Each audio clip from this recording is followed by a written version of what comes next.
All right. Now we've had our mission statement overview, our vision statement overview. We talked about the mission we're called to do and what we're here to do, to basically what? To continue the work that Christ already started. So let's deal with our vision statement overview. Our vision statement should be for the purpose of preparing the people or the congregation for the vision. We envision glorifying God through the leading of the Holy Spirit and reaching people with the love of Christ regardless of their current station in life. We envision effectively ministering to our community by equipping our members to aid in the fulfillment of our destiny to win the lost for Christ. Why? Because the difference between where we are and where we want to be is what we do. So, let me deal with that.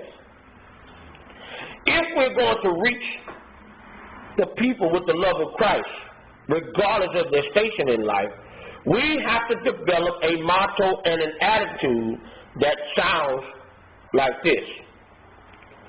We are compassionate, but we will not compromise. You have to be compassionate with them wherever they are in life. It does not mean that our compassion will force us to compromise our belief in what we believe is right or wrong, sin or not sin. It simply says we do not ridicule or be prejudiced against them because of where they are, because we have the compassion of Christ to understand that they are doing what they do because they are still under the bonds or bondage of sin, but yet we are compassionate enough to offer them the Christ of liberty that we serve and who we have. So our whole attitude then will change in the way we evangelize and witness to people, and even how we entreat them when they come in, because we will not look down on them because they're not delivered like us. As a matter of fact, there's some folks in the congregation not delivered yet. So we still need to what? Have some compassion and have a compassionate approach to how we witness to them and how we deal with them, because we must have an attitude of compassion and a resolve of no compromise.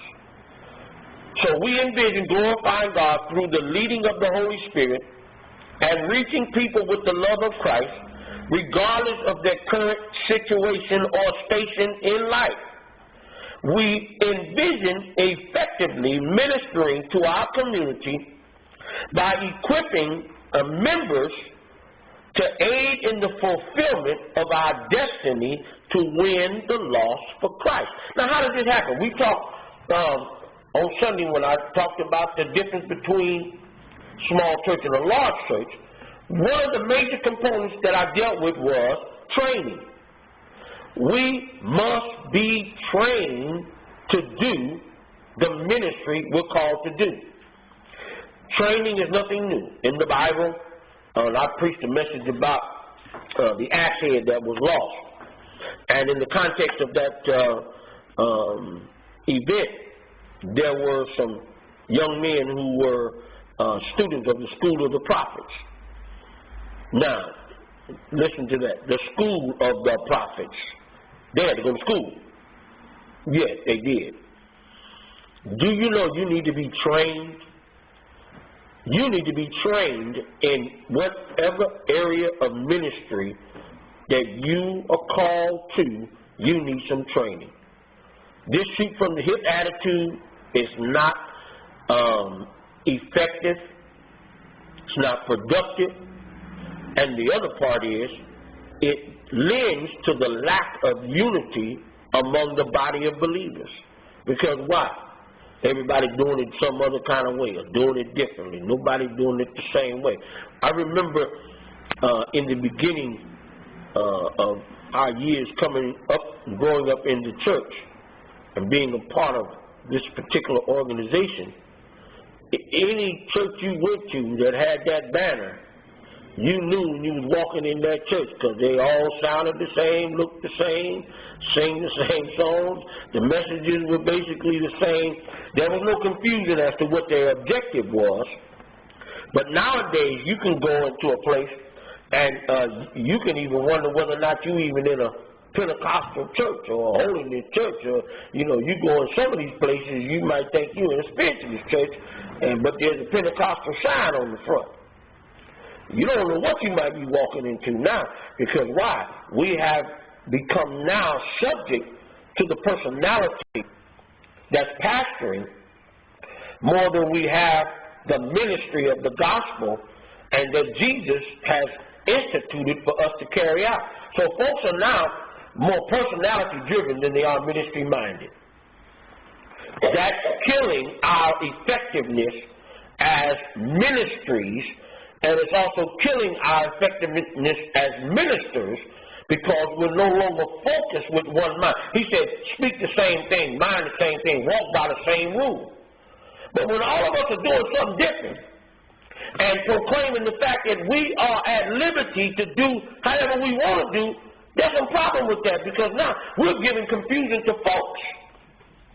Because if I'm telling you I can do whatever I want to do, then how do I tell you then you can't do what you want to do? Y'all understand what I'm saying?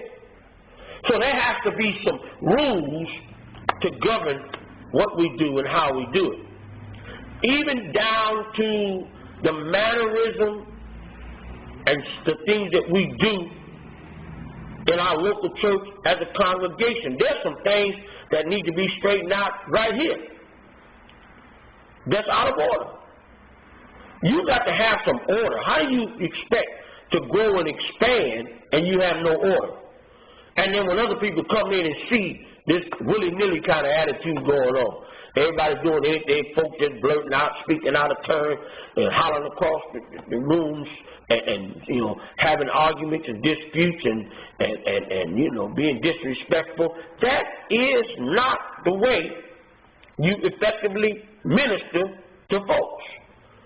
So first thing is we need to be taught here and be equipped on how to act ourselves. Because why? My job is to equip us through training to aid in the fulfillment of our destiny to win the lost for Christ. You need to know how to witness to folks. You need to know how to hold a conversation.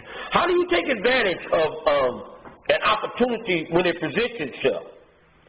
Because why? We need to know that opportunities come in different ways, but watch this. They not all dealt with the same way.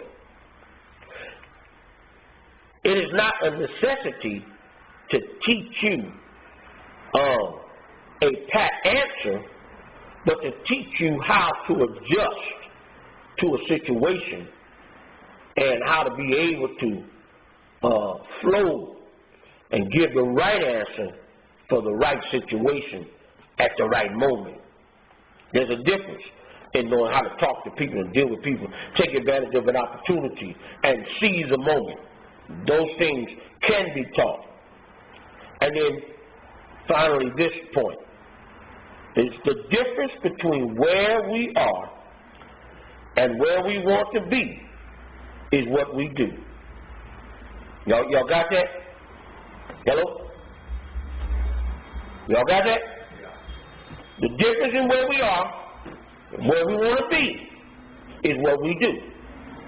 So if we don't start doing what we want, we ain't going to never have it. We're going to still be sitting here 10 years from now wanting because we didn't do what we wanted. And we wonder why we still where we were, because we still doing what we were doing then. We haven't done anything different. So the difference between where we are and where we want to be is what we do. So we definitely going to have to change what we do in order to be where we want to be.